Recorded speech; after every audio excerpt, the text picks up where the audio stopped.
السلام عليكم، أزف اللون معكم قناة الطبخ والتجميل مع نصيرة. إن شاء الله تكونوا كامل بخير وبصحة جيدة إن شاء الله.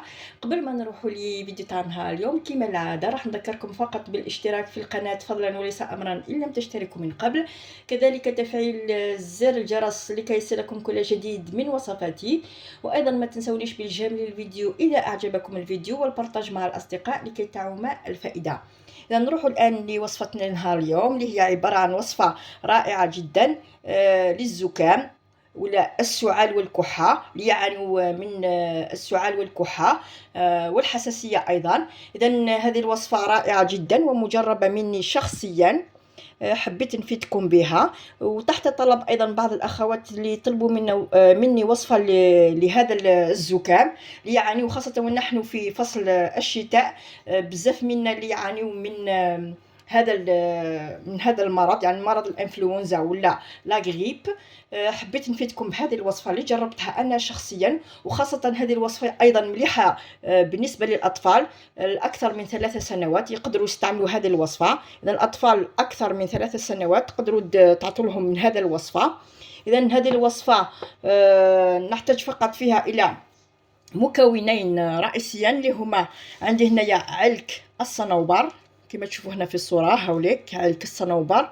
إذا تجدونه عند العشاب اللي يبيع الأعشاب والتوابل. إذا هذا هو علك الصنوبر، بالقبيلية نقول له تيفيزا. إذا هذا يسمى علك الصنوبر تيفيزا بالقبيلية. راح نحتاج أيضا إلى مكون آخر اللي هو زيت الزيتون. إذا زيت الزيتون. إذا كيفاش راح نحضروا هذه الوصفة؟ راح نحتاج فقط إلى كأس من زيت الزيتون. إذا كأس من زيت الزيتون مع علك الصنوبر.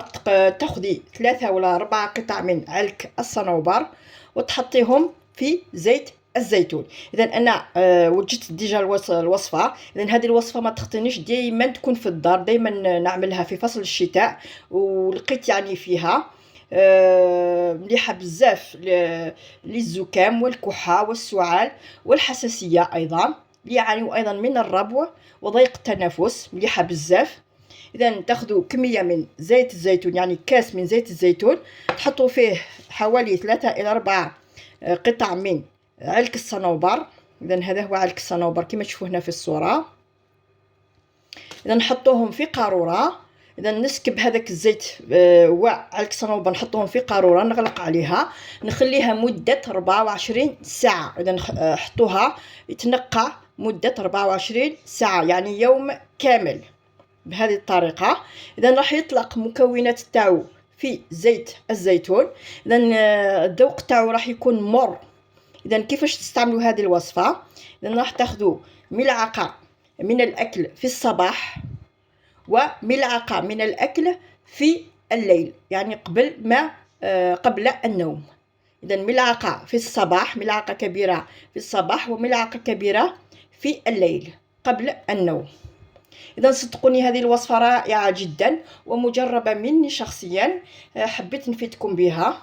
إذا إن شاء الله راح تنال إعجابكم هذه الوصفة وتجربوها، خاصة بالنسبة للأطفال الصغار الأكثر اللي عندهم أكثر من 3 سنوات يقدروا يستعملوا هذه الوصفة لأنها رائعة جدا. إذا إن شاء الله نكون أفدتكم بهذه الوصفة، وجربوها وتحطونا آراءكم في التعليقات. إذا نأتي الآن إلى نهاية هذا الفيديو. نشكركم على حسن المتابعة والإصغاء. دمتم في رعاية الله وحفظه، وإلى اللقاء.